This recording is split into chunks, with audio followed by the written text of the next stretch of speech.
മക്കളെ, നമ്മൾക്കിന്ന് ഒരു വാഴക്കൂമ്പ് തോരൻ ഉണ്ടാക്കാം.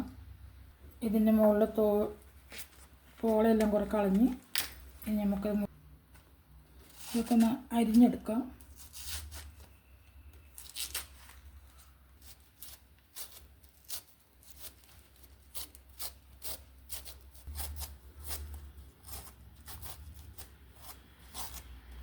വാഴക്കൂമ്പൊക്കെ ഇവിടെ അരിഞ്ഞു കഴിഞ്ഞിട്ടുണ്ട്. പക്ഷെ അതിൻ്റെ ഉള്ളിലെ ഈ സാധനങ്ങളൊക്കെ എടുത്ത് കളയണം. ഇതൊക്കെ വേസ്റ്റാണ്. ഇത് നമ്മൾ മോരും മഞ്ഞൾപ്പൊടിയും കൂടി ഇട്ട് വെച്ചതിലേക്ക് ഇട്ട് വയ്ക്കാം.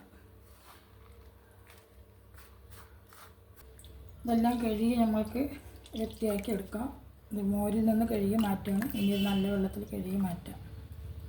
നമുക്കിനി വാഴക്കൂമ്പ് തോരൻ ഉണ്ടാക്കാൻ ആവശ്യമായ വെളിച്ചെണ്ണ, അതിനാവശ്യമായ കടുക്, ഇതൊന്ന് വറ്റൽമുളക്, കടലപ്പരിപ്പ്,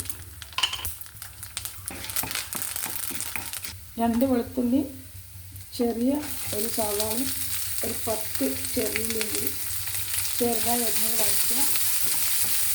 ഉള്ളിയൊക്കെ ഒന്ന് വഴഞ്ഞ് വരുമ്പോഴേക്കും നമ്മൾക്കൊന്ന് ക്രഷ് ചെയ്തിട്ട് വരാം. ഇതിലേക്കുള്ള തേങ്ങ, നല്ല ജീരകം, ലേശം പച്ചമുളക്,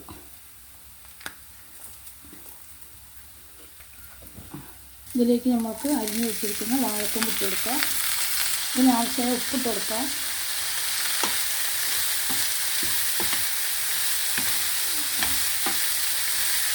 അതിനാവശ്യമായ മഞ്ഞൾപ്പൊടി ഇട്ട് കൊടുക്കാം. ഇളക്കി മൂടി വയ്ക്കാം. 2 മിനിറ്റ് അവിടെ വയ്ക്കാം.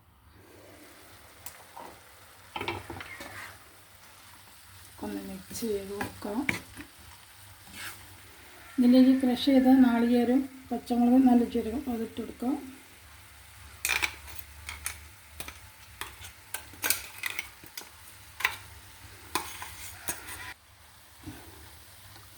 എല്ലാം മിക്സ് ചെയ്ത് കൊടുക്കാം. വാഴക്കൂമ്പ് തോരൻ ഇവിടെ റെഡിയായിട്ടുണ്ട്. നമുക്കിന്ന് വാഴൻ്റെ ഇലയിലേക്ക് മാറ്റാം.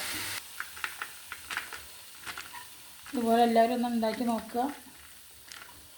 വീഡിയോ ഇഷ്ടമായ ലൈക്ക് ചെയ്യുക, ഷെയർ ചെയ്യുക, സബ്സ്ക്രൈബ് ചെയ്യുക.